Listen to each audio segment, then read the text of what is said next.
Every single day I wake up and I have to prove that I have the right to exist.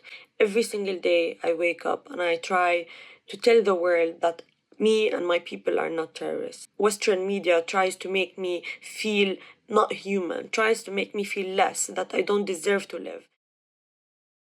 My name is Yara Eid. I'm a Palestinian woman from Gaza.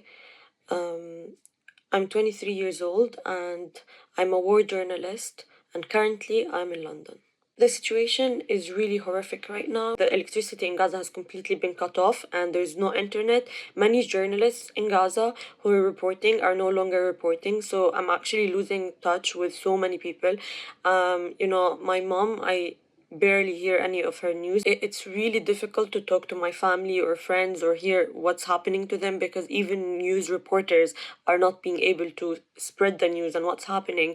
So it's really, really scary. What is happening in Gaza right now is a genocide. They're trying to completely cut off Gaza from the rest of the world. They're trying not to make us talk about what's happening because they know they're committing war crime. I have many journalist colleagues that have been killed, including my best friend. He was wearing his press vest and he was wearing his helmet and reporting, and Israel bombed the street he was at the Arabs border, targeting him and other journalists. They've killed at least 8 journalists in Gaza in the last 5 days. I have many journalist friends that are on the ground right now. They are unable to report what's happening because there's heavy bombardment everywhere in Gaza, and they can't get into really dangerous places. And Israel is doing this burned land tactic where they literally bomb around the area at the same time as in front of it, not allowing any ambulances or paramedics or firefighters and journalists to get there.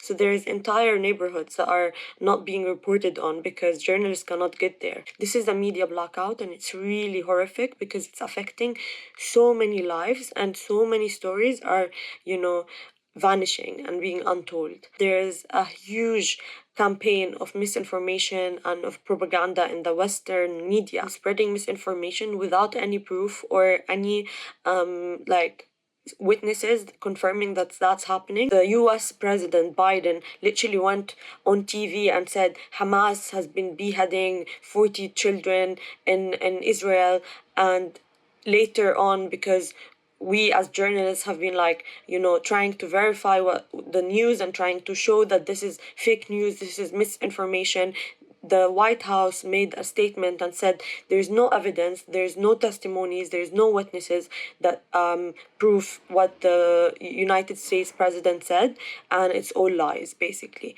But we don't have news about Palestinian children. It's not propaganda, it's not fake news. The footage that Palestinian journalists and Palestinian civilians in Gaza have been showing to the whole world, no Western media outlet showed those pictures of the children. No one wrote the headline of Palestinian children being massacred.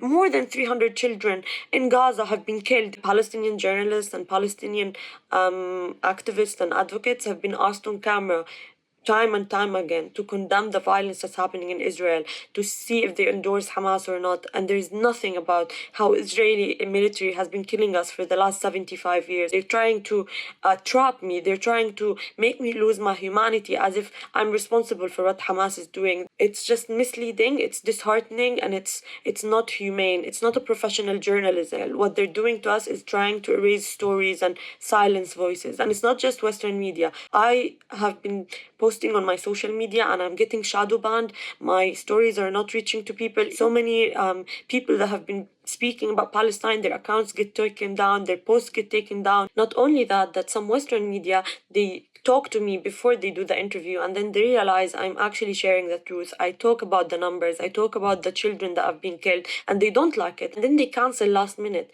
You know how many times the BBC has cancelled on me? Hundreds of thousands of people have been displaced in Gaza. Gaza is not recognizable anymore, and I'm sharing the truth. So then they silence me. So many editors have been rejecting written pieces I've submitted to them. They're also perpetuating the misinformation. They're reinforcing the cycle of violence, and they're silencing the truth of Palestinian voices.